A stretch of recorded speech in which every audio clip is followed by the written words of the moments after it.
ഇന്നത്തെ ജിയോ പൊളിറ്റിക്സിൽ നമ്മൾ പ്രധാനമായിട്ട് നോക്കുന്ന കുറേ വിഷയങ്ങളുണ്ട്. അതിൽ ഒരു സൈഡിൽ ഇറാൻ്റെ ഉള്ളിൽ കലാപം തുടരുന്ന ആ ഒരു സാഹചര്യത്തിൽ തന്നെ വേറൊരു സൈഡിൽ അപ്രതീക്ഷിതമായിട്ട് രണ്ട് രാജ്യങ്ങൾ ഇവിടെ അടികൂടിയിട്ടുണ്ട്.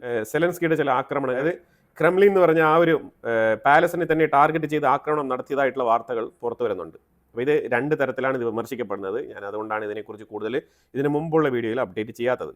അപ്പോൾ അതിൻ്റെ ഒരു ക്ലാരിഫിക്കേഷൻ കിട്ടാൻ വേണ്ടിയിട്ടാണ്. ഇപ്പം ഡൊണാൾഡ് ട്രംപ് തന്നെ കൃത്യമായിട്ട് അതിനെ അംഗീകരിച്ചുകൊണ്ട് ഒരു കണ്ടംപ്റ്റ് രേഖപ്പെടുത്തിയിട്ടുണ്ട്. ഉക്രൈനെതിരെയാണ് കണ്ടംപ്റ്റ് രേഖപ്പെടുത്തിയിരിക്കുന്നത്. സമാധാനം ആഗ്രഹിക്കുന്ന ഒരു രാജ്യവും ചെയ്തുകൂടാത്ത പരിപാടിയാണ്. റഷ്യക്ക് വേണമെങ്കിലും ഉക്രൈൻ്റെ പ്രസിഡൻഷ്യൽ പാലസിന് നേരെ ആക്രമണം നടത്താവുന്നേ ഉള്ളൂ, പക്ഷെ അവരത് നടത്തുന്നില്ല. അതുപോലെ സമാധാന ചർച്ചകൾ മുന്നോട്ട് കൊണ്ടുപോകുന്ന സാഹചര്യത്തിൽ ഇമാതിരിയുള്ള ഒരു അറ്റാക്ക് അതിൻ്റെ ആവശ്യമില്ലായിരുന്നു. അത് വളരെ അനാവശ്യമായിട്ടുള്ളൊരു പ്രവൃത്തിയായി പോയി എന്നാണ് ഡൊണാൾഡ് ട്രംപ് സെലൻസ്കിക്കെതിരെ ആഞ്ഞടിച്ചിരിക്കുന്നത്. അപ്പോൾ ഇത് ഒരു കാര്യം മനസ്സിലാക്കേണ്ടത്, ട്രംപും പുടിനും തമ്മിലുള്ള ആ ഒരു ടെലിഫോൺ കോൺവെർസേഷൻ നടത്തിയിട്ടുണ്ട്. അപ്പോൾ അതിനെ തുടർന്ന് ട്രംപ് പറഞ്ഞിരിക്കുന്നത് പുടിൻ വളരെ പോസിറ്റീവായിട്ടാണ് റെസ്പോണ്ട് ചെയ്തത്. എന്തിനു വേണ്ടിയിട്ടാണ്? അതായത് ഈ ഒരു സമാധാന ചർച്ച നിലവിൽ വരാൻ വേണ്ടിയിട്ട്. അതുപോലെ 2-3 പോയിന്റുകൾ വളരെ കോൺഫിഡൻഷ്യൽ ആയിട്ട് ട്രംപും സെലൻസ്കിയും തമ്മിൽ സംസാരിച്ച രീതിയിലുള്ള പോയിന്റുകൾ പുടിനുമായിട്ട് ഷെയർ ചെയ്തിട്ടുണ്ട്. അപ്പോൾ അതിനെ തുടർന്ന് പുടിൻ വളരെ ആകാംക്ഷയോടുകൂടി പോസിറ്റീവായിട്ട് തന്നെയാണ് റെസ്പോണ്ട് ചെയ്തത് എന്നാണ് ഇന്ന് പത്രസമ്മേളനത്തിൽ ട്രംപ് വിളിച്ച് പറഞ്ഞിരിക്കുന്നത്. ഇനി ഒരു മാധ്യമപ്രവർത്തക ചോദിക്കുന്നുണ്ട്, ഉക്രൈനെ അനുകൂലിക്കുന്ന രീതിയിലുള്ള ഒരു മാധ്യമപ്രവർത്തകയാണ് ചോദിക്കുന്നത് സ്പെസിഫിക് ആയിട്ടൊരു ചോദ്യമാണ്. എന്തുകൊണ്ട് റഷ്യ തന്നെ ഇന്റർനലി ഇതേപോലെ ഒരു ആക്രമണം സെറ്റ് ചെയ്തിട്ട് ആ ഒരു പേരുദോഷം ഉക്രൈൻ്റെ തലയിൽ കെട്ടിവെച്ചുകൂടാ എന്ന് ചോദിക്കുന്നുണ്ട്. അപ്പോൾ അതായത് ഇതൊക്കെ അവർക്ക് ഇതിന് മുമ്പേ ആവാമല്ലോ. അപ്പോൾ അതുകൊണ്ട് നോ ട്രംപ് വളരെ കൃത്യമായിട്ട് പറഞ്ഞിരിക്കുന്നത്, ഞാൻ പുടിനുമായിട്ട് ഡയറക്റ്റായിട്ട് സംസാരിച്ചു, അതിൻ്റെ കാര്യങ്ങളൊക്കെ പുള്ളി എൻ്റെ അടുത്ത് വിശദീകരിച്ച് തന്നിട്ടുണ്ട്, ഇത് ഉക്രൈൻ നടത്തിയ അറ്റാക്കാണ് എന്ന് തന്നെയാണ് പുള്ളിക്കാരൻ പറഞ്ഞിരിക്കുന്നത്. ഇതാണ് മനസ്സിലാക്കേണ്ടത്. അതിനുള്ള തെളിവ് എന്ന് പറഞ്ഞാൽ പുടിൻ പറഞ്ഞിട്ടുണ്ട് എന്നുള്ളതാണ് ഇതിൻ്റെ തെളിവ്. ഇതാണ് ട്രംപ് പറഞ്ഞിരിക്കുന്നത് കേട്ടോ. ട്രംപിൻ്റെ സ്റ്റേറ്റ്മെൻ്റ് ആണ്. അതിനെ തുടർന്ന് പിന്നീട് അതുമായിട്ട് ബന്ധപ്പെട്ട ഫർദർ ക്വസ്റ്റ്യൻസ് എസ്കലേറ്റ് ചെയ്യപ്പെട്ടില്ല. ഇതാണ് അവിടെ നടന്ന പത്രസമ്മേളനം. അപ്പം ഉക്രൈൻ്റെ സൈഡിൽ നിന്നും ഇപ്പം ഒരു മറുപടി, ഉക്രൈൻ്റെ സൈഡിൽ നിന്നും ഒരു ചെറിയ ഒരു നോട്ട് വന്നിരിക്കുന്നത് എന്താണെന്ന് പറഞ്ഞാൽ, റഷ്യ കുറച്ച് കൂടുതൽ പൈസ തരണം, എന്നാൽ മാത്രമേ ഞങ്ങൾക്ക് ഈ ഒരു സെറ്റിൽമെന്റിലേക്ക് തയ്യാറാവാൻ പറ്റുള്ളൂ. റഷ്യയുടെ ഫ്രോസൺ ഫണ്ടുകൾ മാത്രം പോരാ, ആ അസറ്റ് തികയില്ല, അതിൽ കൂടുതൽ പൈസ ഉക്രൈനെ റീകൺസ്ട്രക്ട് ചെയ്യാൻ വേണമെന്നാണ് ഇപ്പോൾ സെലൻസ്കി ആവശ്യപ്പെടുന്നത്. ഞാൻ പറയാൻ ഉദ്ദേശിക്കുന്നത് പറഞ്ഞാൽ, സെലൻസ്കി അതായത് വിൽക്കുകയാണ്, ശരിക്കും ഉക്രൈനെ വിൽക്കുകയാണ്. ആ വിൽപ്പനയ്ക്ക് വേണ്ടിയിട്ടുള്ള കൂലി കുറച്ച് കൂടുതൽ വേണം, അതാണ് ഇപ്പോൾ സംഭവിച്ചുകൊണ്ടിരിക്കുന്നത്. പക്ഷേ റഷ്യ ഇത് സമ്മതിക്കുമോ എന്ന് ചോദിച്ചു കഴിഞ്ഞാൽ 0% പോലും സാധ്യതയില്ല. കാരണം അവർ ഈ സ്ഥലങ്ങളൊക്കെ യുദ്ധം ചെയ്ത് പിടിച്ചെടുത്തതാണ്. അപ്പോൾ അതിനെന്തിനാണ് കൂലി എന്നുള്ളതാണ്. അവരുടെ കൂലി അവർ ഓൾറെഡി തന്നെ യുദ്ധത്തിൽ സ്പെൻഡ് ചെയ്ത് കഴിഞ്ഞു. യുദ്ധം നടത്തി ആ സ്ഥലം ഓൾറെഡി അവരുടെ പക്കലായി കഴിഞ്ഞു, പിന്നെ എന്തിനാണ് കൂലി? അപ്പോൾ അതുകൊണ്ട് ഇതുമായിട്ട് ബന്ധപ്പെട്ടൊരു നെഗോസിയേഷൻ വീണ്ടും നടക്കാനുള്ള സാധ്യതയുണ്ട്. ഇപ്പം നെക്സ്റ്റ് ലെവലിൽ പൊയ്ക്കൊണ്ടിരിക്കുകയാണ് ഈ ഒരു വിഷയം. ഇനി മറ്റൊരു വിഷയം വേറെ ഒന്നുമില്ല. യമനിൽ അൽ മുഖല്ല എന്ന് പറഞ്ഞ ഒരു പോർട്ട്, ഈ പോർട്ട് ശരിക്കും പറഞ്ഞാൽ STC കൺട്രോൾ ചെയ്യുന്ന ഒരു പോർട്ടാണ്. STC എന്ന് പറഞ്ഞാൽ UAE സപ്പോർട്ട് ചെയ്യുന്ന യമൻ ലോക്കലൈസ്ഡ് സുന്നി ഗ്രൂപ്പ് നടത്തുന്ന ഒരു സംഘടനയാണിത്. സദൻ ട്രാൻസിഷണൽ കൗൺസിൽ എന്നാണ് ഇതിൻ്റെ ഒരു പേര്. ഇതിനെക്കുറിച്ച് നമ്മൾ ഇതിനു മുമ്പ് തന്നെ പറഞ്ഞിട്ടുണ്ട്. അപ്പോൾ ഈ STC ശരിക്കും അവരാണ് ഈ അൽ മുഖല്ല എന്ന് പറഞ്ഞ ഈ ഒരു പോർട്ട് കൺട്രോൾ ചെയ്യുന്നത്. അപ്പോൾ ഈ പോർട്ടിലേക്ക് രാവിലെ നേരം വെളുക്കുമ്പോൾ 4:24 2 ഷിപ്പ് അവിടെ വരുവാണ്. ഈ ഷിപ്മെന്റ് വെച്ചാൽ ശരിക്കും പറഞ്ഞാൽ ഈ പോർട്ടിൽ ഈ ഷിപ്മെന്റ് വരുന്നത് പറഞ്ഞാൽ ഫിജൈറ പോർട്ടിൽ നിന്നും ഈ അൽ മുഖല്ല എന്ന് പറഞ്ഞ യമനിലെ പോർട്ടിലേക്കാണ് ഈ ഒരു ട്രാൻസ്ഷിപ്മെന്റ് നടക്കുന്നത്. അപ്പം ഇത് 4:24 അറൗണ്ട് 4:30 ഈ പോർട്ടിലേക്ക് ഇത് അടുക്കുമ്പോൾ, ഈ 2 ഷിപ്പുകളും പോർട്ടിലേക്ക് അടുക്കുമ്പോൾ അവിടെ ട്രാൻസ്ഷിപ്മെന്റ് നടത്താൻ വേണ്ടിയിട്ടുള്ള തയ്യാറെടുപ്പുകൾ നടക്കുകയാണ്. അപ്പോൾ അതിനെ തുടർന്ന് സൗദി അറേബ്യ ഒരു മുന്നറിയിപ്പ് കൊടുക്കുകയാണ്. അതായത് ഇവിടെ ഞങ്ങൾക്ക് ഡൗട്ടുണ്ട്, ഇത് സസ്പെക്റ്റ് ആണ്, ആയുധക്കടത്ത് നടക്കുന്നതുമായിട്ട് ബന്ധപ്പെട്ട വിവരം ലഭിച്ചതിനെ തുടർന്ന് ഞങ്ങൾ ഈ പോർട്ടിലേക്ക് ആക്രമണം നടത്താൻ പോവുകയാണെന്നുള്ളൊരു മുന്നറിയിപ്പ് സൗദി അറേബ്യ കൊടുത്തിട്ട് കൃത്യം 4:54 അവിടെ അറ്റാക്ക് ചെയ്യുകയാണ്. അവിടെ അറ്റാക്ക് ചെയ്ത് ഈ രണ്ട് കപ്പലുകൾക്ക് നേരെയും ആക്രമണം നടത്തി, ആ പോർട്ടിലും അറ്റാക്ക് നടത്തിയിട്ടുണ്ട്. സൗദി അറേബ്യ പറയുന്ന ക്ലെയിം എന്താണെന്ന് പറഞ്ഞാൽ, UAE അനധികൃതമായി STCയെ സപ്പോർട്ട് ചെയ്യാൻ വേണ്ടിയിട്ട്, ഈ സദൻ ട്രാൻസിഷണൽ കൗൺസിൽ എന്ന് പറഞ്ഞ ഈ ഒരു ടീമിനെ ശക്തിപ്പെടുത്താൻ വേണ്ടിയിട്ട് അവർക്ക് അനധികൃതമായിട്ട് ആയുധം സപ്ലൈ ചെയ്ത് കൊടുക്കുന്നു എന്നുള്ളതാണ് ഇവരുടെ ക്ലെയിം. അതിനെ തുടർന്ന് സൗദി അറേബ്യ UAEക്ക് ഒരു വാണിംഗ് കൂടി കൊടുത്തിട്ടുണ്ട്. ഈ വാണിംഗ് എന്തിനാണെന്ന് പറഞ്ഞാൽ, ഇതോടുകൂടി നിങ്ങൾ നിർത്തിക്കോണം, ഇനിമേലാൽ ഇമാതിരിയുള്ള പരിപാടികളിലേക്ക് നിങ്ങൾ ഇറങ്ങരുത്, ഞങ്ങൾ ശക്തമായിട്ട് പ്രതിരോധിക്കും എന്നാണ് പറഞ്ഞിരിക്കുന്നത്. STC ആണ് ശരിക്കും UAE ബാക്ക്ഡ് ഫോഴ്സ് എന്ന് പറഞ്ഞിട്ട് അവിടെ കൃത്യമായിട്ട് നിലവിൽ ഈ സുന്നി ഗ്രൂപ്പുകളായിട്ടുള്ള യമനിൽ കിടക്കുന്ന കുറേ യമനികളുണ്ട്. അവരിൽ തന്നെ പല ഗ്രൂപ്പുകളായിട്ട് ഇപ്പോൾ തിരിഞ്ഞിരിക്കുകയാണ്. അതിൽ ഒരു ഗ്രൂപ്പാണ് ഈ STC, അവരെയാണ് UAE സപ്പോർട്ട് ചെയ്യുന്നത്.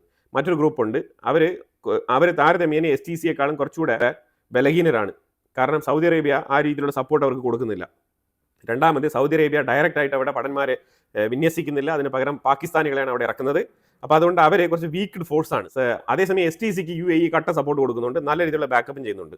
അപ്പോൾ അതുകൊണ്ട് STC നല്ല ഡോമിനേറ്റഡ് ആണ്. STC ആണ് ആ പരിസരത്ത് പല എണ്ണപ്പാട ശേഖരങ്ങളും ഇപ്പോൾ കൈവശപ്പെടുത്തി വെച്ചിരിക്കുന്നത്.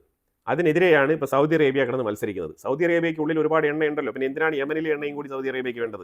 അപ്പോൾ അതുകൊണ്ട് അത് UAE എടുക്കുന്നെങ്കിൽ എടുത്തോട്ടെ എന്ന് പറഞ്ഞിട്ട് അവിടെ ഒരു കൺസെൻസസിൽ എത്തുന്നില്ല രണ്ട് രാജ്യങ്ങളും. അപ്പോൾ അതുകൊണ്ട് വീണ്ടും സൗദി അറേബ്യയ്ക്കും UAEക്കും ഇടയിൽ ഒരു പ്രശ്നം അതിരൂക്ഷമായ നിലയിൽ യമനിൽ ഉടലെടുത്തിരിക്കുകയാണ്. അതാണ് മനസ്സിലാക്കേണ്ടത്. അപ്പോൾ ഇപ്പം യമന്റെ ഉള്ളിൽ നിന്ന് ഇപ്പോൾ വന്നിരിക്കുന്ന വാർത്ത എന്ന് പറഞ്ഞാൽ യമനിലെ ഈ ഒരു സുന്നി ഭരണകൂടം, ഷിയ അനുകൂലികളായിട്ടുള്ള ഹൂത്തി ഭരണകൂടമല്ല, ഇപ്പുറത്ത് ആ ഒരു സുന്നി ഭരണകൂടം, അവരിപ്പോൾ പറഞ്ഞിരിക്കുന്ന വിഷയം എന്ന് പറഞ്ഞാൽ 72 മണിക്കൂറിലേക്ക് നോ ഫ്ലൈ സോൺ പ്രഖ്യാപിച്ചിരിക്കുകയാണ്. യമനിലേക്ക് നോ ഫ്ലൈ സോൺ പ്രഖ്യാപിച്ചിരിക്കുകയാണ്. അതേപോലെ 90 ഡേയ്സ് 90 ദിവസത്തേക്ക് സ്റ്റേറ്റ് ഓഫ് എമർജൻസി, ഇതാണ് ഇപ്പോൾ അവിടെ പ്രഖ്യാപിച്ചിരിക്കുന്നത്. അപ്പം ഇതുകൊണ്ട് എന്താണ് ഉദ്ദേശിക്കുന്നത് പറഞ്ഞാൽ തീർച്ചയായിട്ടും ഒരു റിറ്റാലിയേഷൻ പ്രതീക്ഷിക്കാം. അതാണ് മനസ്സിലാക്കാൻ പറ്റുന്നത്. അതായത് ഈ ഒരു STC ഗ്രൂപ്പുകളെ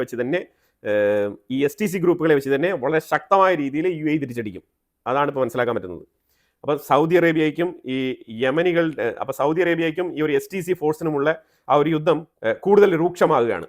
അതാണ് മനസ്സിലാക്കേണ്ടത്. പിക്ചർ മനസ്സിലായല്ലോ. അപ്പോൾ നെതന്യാഹു അമേരിക്കയിൽ പോയി അവിടെ ശരിക്കും ഇലോൺ മസ്കിനെ കണ്ടു സംസാരിച്ചു. കുറേ നേരം ഇലോൺ മസ്കിനെ കണ്ട് സംസാരിച്ചിട്ട് അടുത്ത് നെക്സ്റ്റ് ട്രംപിനെ കാണാനാണ് പോയത്. ട്രംപുമായിട്ട് നടന്ന മീറ്റിംഗിൽ ക്ലോസ് ഡോർ മീറ്റിംഗ് ആയിരുന്നു. അത് കഴിഞ്ഞിട്ട് ഇപ്പം ട്രംപ് കുറച്ച് പക്വതയോടുകൂടി പെരുമാറുന്നുണ്ട്. കാരണം ഈ ക്ലോസ് ഡോർ മീറ്റിംഗാണ് ഏറ്റവും കൂടുതൽ നടത്തുന്നത്. പക്ഷേ എന്നാലും ഇച്ചിരി വിടുവായുത്തരങ്ങളൊക്കെ ഉണ്ട്. പുറത്ത് വന്നിട്ട് പറയുന്ന വിഷയങ്ങളിൽ നെതന്യാഹു ആദ്യമേ തന്നെ ആ സോപ്പങ്ങ് ഇട്ട് പതപ്പിച്ച്, എന്താണെന്ന് പറഞ്ഞാൽ നൊബൽ പ്രൈസിന് ഈക്വൽ ആയിട്ടുള്ള ഒരു പ്രൈസ് ഇസ്രായേൽ സമാധാനത്തിന് വേണ്ടി ട്രംപിന് സമ്മാനിക്കും എന്ന് പറഞ്ഞു. അതിൽ തന്നെ ട്രംപ് മെൽട്ടായി ഓൾറെഡി. അത് കഴിഞ്ഞിട്ട് ഇസ്ന്റ് ഇറ്റ് റിയലി എന്നൊക്കെ പറഞ്ഞിട്ട് സർപ്രൈസ് ആയിട്ട് കേട്ടോണ്ടിരുന്നു. അപ്പം എന്നിട്ട് രണ്ടുപേരും പരസ്പരം അങ്ങോട്ടും ഇങ്ങോട്ടും ഭയങ്കര പുകഴ്ത്തലായിരുന്നു. അത് കഴിഞ്ഞിട്ട് ആസ് യൂഷ്വൽ എന്താണ് സംഭവിക്കാമെന്ന് അറിയാമല്ലോ. ആ രണ്ടുപേരും അവരുടേതായിട്ടുള്ള ഒരു ശൈലിയിൽ രണ്ടുപേരെയും അങ്ങോട്ടും ഇങ്ങോട്ടും മാറി വാനോളം പുകഴ്ത്തിക്കൊണ്ടുള്ള സ്റ്റേറ്റ്മെന്റുകളാണ് മാറി രണ്ടുപേരും പറഞ്ഞുകൊണ്ടിരുന്നത്. അത് കഴിഞ്ഞിട്ട് ട്രംപ് പറഞ്ഞ പ്രധാനപ്പെട്ട വിഷയങ്ങൾ എന്ന് പറഞ്ഞാൽ ഇറാനെതിരെ ഒരു താക്കീത്, നിങ്ങൾ ഇനി കൂടുതൽ ഈ ന്യൂക്ലിയർ പരീക്ഷണങ്ങളുമായിട്ട് മുന്നോട്ട് പോകരുത്, ഇനി കൂടുതൽ മിസൈലുകൾ പരീക്ഷിക്കുന്നെങ്കിൽ അത് ഞങ്ങൾക്ക് പണിയാവും, ഞങ്ങൾ ഇസ്രായേലിനോടൊപ്പം ചേർന്ന് നിന്ന് നിങ്ങൾക്കെതിരെ നിലപാടെടുക്കും എന്നുള്ളത് വളരെ ശക്തമായിട്ടൊരു പോയിന്റ് പറഞ്ഞിട്ടുണ്ട്. ഇത് സ്റ്റേറ്റ്മെന്റ് മാത്രമാണ് കേട്ടോ, അല്ലാതെ ഇത് ശരിക്കും ഇന്റലിജൻസുമായിട്ട് ബന്ധപ്പെട്ട് കൃത്യമായിട്ട് സെൻകോം എടുത്തിരിക്കുന്ന തീരുമാനമല്ല. ഇത് വൈറ്റ് ഹൗസിന്റെ മാത്രമുള്ള ഒരു ഡിപ്ലോമാറ്റിക് ഡയലോഗാണ്. അതാണ് മനസ്സിലാക്കേണ്ടത്. അല്ലാതെ അമേരിക്ക പെട്ടെന്നൊന്നും ചാടിക്കറി അങ്ങനെ വരില്ല. പക്ഷേ ഇസ്രായേലിനോടൊപ്പമാണെന്നുള്ളത് അവർ പറഞ്ഞിട്ടുണ്ട്. ഇത് ശരിക്കും പറഞ്ഞാൽ നെതന്യാഹു അങ്ങോട്ട് റിക്വസ്റ്റ് ചെയ്തിട്ടുണ്ട്, എന്താണ് ഈ ഇറാന്റെ വിഷയം. അപ്പം അത് ഞങ്ങൾ നെതന്യാഹുവിനോടൊപ്പമാണ്, പക്ഷേ ഇപ്പം നിലവിലൊന്നും വേണ്ട, ഞാനൊരു സ്റ്റേറ്റ്മെന്റ് പറഞ്ഞ് അതിനെ ഒതുക്കാം എന്നാണ് പറഞ്ഞ് ആ രീതിയിലുള്ള സ്റ്റേറ്റ്മെന്റ് ആയിട്ടാണ് മനസ്സിലാക്കാൻ പറ്റുന്നത്. അല്ലാതെ ഇറാനെതിരെ ഒരു ആക്ഷൻ എടുക്കാനാണെന്നുണ്ടെങ്കിൽ ഒരിക്കലും ഇങ്ങനെ പബ്ലിക് സ്റ്റേറ്റ്മെന്റ് വരില്ല, ഒരു വാണിംഗ് വരില്ല. നേരെ ഇസ്രായേലിലേക്ക് നെതന്യാഹു മടങ്ങി വരും, അറ്റാക്ക് തുടങ്ങും. അതാണ് ശരിക്കും നോർമലി നടക്കാറുള്ളത്. ഒരു സ്റ്റേറ്റ്മെന്റ് പുറത്തു വന്നിട്ടുണ്ട്. അപ്പോൾ അതുകൊണ്ട് ഇറാന്റെ ഉള്ളിലേക്ക് ഇസ്രായേൽ ഇപ്പോൾ ആക്രമണങ്ങളൊന്നും നടത്തില്ല എന്നാണ് മനസ്സിലാക്കാൻ പറ്റുന്നത്. അതുപോലെ തന്നെ സിറിയയുമായിട്ട് ബന്ധപ്പെട്ട വിഷയത്തിൽ ഒരു പോസിറ്റീവ് ടോക്ക്, അതായത് സിറിയയുമായിട്ട് ബന്ധപ്പെട്ട വിഷയം അമേരിക്ക ഇടപെട്ട് അൽസഹറായുമായിട്ട് സംസാരിച്ച് ഇസ്രായേലിനും സിറിയയ്ക്കും ഇടയിൽ ഒരു ചർച്ചയ്ക്ക് വഴിയൊരുക്കാമെന്നും പറഞ്ഞിട്ടുണ്ട്. അത് നമ്പർ 2. പിന്നെ ലെബനാന്റെ വിഷയം കൂടുതലായിട്ട് പറഞ്ഞിട്ടില്ല. പക്ഷേ ലെബനാനിലെ ഹെസ്ബുള്ളാക്കളെ ഡിസാം ചെയ്യണമെന്ന് തന്നെയാണ് അമേരിക്കയുടെ നിലപാട്. അത് കഴിഞ്ഞാൽ ഗാസയുമായിട്ട് ബന്ധപ്പെട്ട വിഷയത്തിൽ ഹമാസിന്റെ കോർട്ടിലാണ് ബോൾ ഉള്ളത്. കാരണം വളരെ വ്യക്തമായിട്ട് പറഞ്ഞു കഴിഞ്ഞു, ഡിസാമെന്റ് ഇല്ലാണ്ട് ഒരിക്കലും ഹമാസുമായിട്ട് ബന്ധപ്പെട്ട വിഷയത്തിലേക്ക് ഒരു മുന്നോട്ട് പോക്കില്ല. അപ്പം നിലവിൽ ഈ ISF എന്ന് പറയുന്ന ഇന്റർനാഷണൽ സ്റ്റെബിലൈസേഷൻ ഫോഴ്സ് ഹമാസ് ആയുധം താഴെ ഇട്ടാൽ മാത്രമേ അത് സാധ്യമാവുകയുള്ളൂ എന്നാണ് പറഞ്ഞിരിക്കുന്നത്. അതായത് ഫസ്റ്റ് ഫേസിൽ നമ്മൾ എന്താണോ സംസാരിച്ചത് അത് പൂർത്തിയാക്കിയാലേ നമുക്ക് നെക്സ്റ്റ് ഫേസിലേക്ക് പോകാൻ കഴിയുമെന്നാണ് പറഞ്ഞിരിക്കുന്നത്. അപ്പോൾ അതുകൊണ്ട് തുടർച്ചയായിട്ട് ഗാസയ്ക്കുള്ളിൽ ഇസ്രായേൽ ഇപ്പോൾ എന്താണ് ചെയ്തുകൊണ്ടിരിക്കുന്നത് അതേ മാതൃകയിൽ അറ്റാക്ക് നടത്തും. ഇതിൽ നിന്ന് ഓവറോൾ നമുക്ക് മനസ്സിലാക്കാൻ പറ്റുന്നത് കറക്റ്റായിട്ട് എന്താണോ നെതന്യാഹു ഇപ്പോൾ നിലവിൽ നടത്തിക്കൊണ്ടിരിക്കുന്നത് അതുമായിട്ട് ട്രംപ് ഏതൊക്കെ പോയിന്റുകളാണോ വിയോജിപ്പ് രേഖപ്പെടുത്തിയിരുന്നത് ആ പോയിന്റുകളെല്ലാം കൃത്യമായിട്ട് എക്സ്പ്ലെയിൻ ചെയ്ത് മനസ്സിലാക്കി കൊടുത്തിട്ടുണ്ട് ഡൊണാൾഡ് ട്രംപിന്. അതാണ് മനസ്സിലാക്കാൻ പറ്റുന്നത്. ഈ ഒരു യാത്ര പൂർണ്ണ വിജയകരമാണ്. ആർക്കാണ്? നെതന്യാഹുവിന്, ട്രംപിനല്ല. ബട്ട് ട്രംപ് ഇപ്പോൾ എന്താണ് പറഞ്ഞിരിക്കുന്നത് പറഞ്ഞാൽ അതിനെ തുടർന്ന് ട്രംപ് മറ്റൊരു വിഷയം കൂടി ചെയ്തിട്ടുണ്ട്. യുണൈറ്റഡ് നേഷൻസിൽ അമേരിക്കൻ പ്രതിനിധി ഇസ്രായേൽ എടുത്ത സൊമാലിലാൻഡിന്റെ ആ ഒരു സെപ്പറേറ്റ് സ്റ്റേറ്റ് എന്ന് പറഞ്ഞ ആ ഒരു ഇൻഡിപെൻഡന്റ് നേഷൻ അതിനെ അംഗീകരിച്ചിരിക്കുകയാണ്. ഇസ്രായേലിന്റെ നിലപാടിനെ ഞങ്ങൾ പിന്തുണയ്ക്കുന്നു എന്നുള്ള ഒരു സ്റ്റേറ്റ്മെന്റാണ് അമേരിക്ക പറഞ്ഞിരിക്കുന്നത്. നെതന്യാഹുവിന്റെ അമേരിക്ക സന്ദർശനവുമായിട്ട് ബന്ധപ്പെട്ട് ഈ സൊമാലിലാൻഡിന്റെ വിഷയത്തിൽ അമേരിക്കയുടെ തീരുമാനം എന്താണെന്നുള്ളത് വളരെ വ്യക്തമായിട്ടും സ്പഷ്ടമായിട്ടും UN അമേരിക്ക അറിയിച്ചിട്ടുണ്ട്.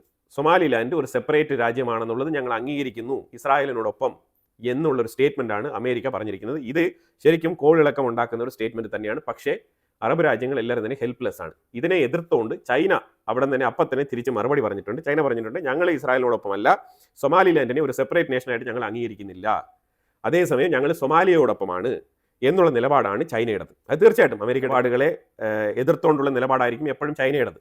അപ്പോൾ അവർ ആ റൂട്ടാണ് അവർ ഫോളോ ചെയ്യുന്നത്. അതുകൊണ്ട് തന്നെ അവർ ആ റൂട്ട് എടുത്തിരിക്കുന്നത്. അതിലുപരിയായിട്ട് എത്യോപ്യ, സൊമാലിലാൻഡ് നല്ല രീതിയിലുള്ള കൂട്ടുകെട്ടാണ്. എത്യോപ്യയിൽ ചൈനയുടെ ഒരുപാട് ഇൻവെസ്റ്റ്മെന്റുകളുണ്ട്. അപ്പോൾ ആ ഒരു ഇൻവെസ്റ്റ്മെന്റിന്റെ റിട്ടേൺസ്, ആ ഇൻവെസ്റ്റ്മെന്റുകളുടെ റിട്ടേൺസിന് ഒരു തടസ്സം ഉണ്ടാകാൻ പാടില്ല. തീർച്ചയായിട്ടും ഫർദർ ഡെവലപ്മെന്റ്സുകൾ ഉണ്ടാകുന്ന മുറയ്ക്ക് അടുത്ത വീഡിയോയിൽ അപ്ഡേറ്റ് ചെയ്യാം. ഇതിനെക്കുറിച്ചുള്ള അഭിപ്രായങ്ങൾ കമന്റ് ബോക്സിൽ രേഖപ്പെടുത്തുക. കൂടുതൽ വാർത്തകളുമായിട്ട് അടുത്ത വീഡിയോയിൽ വരാം. Thank you so much.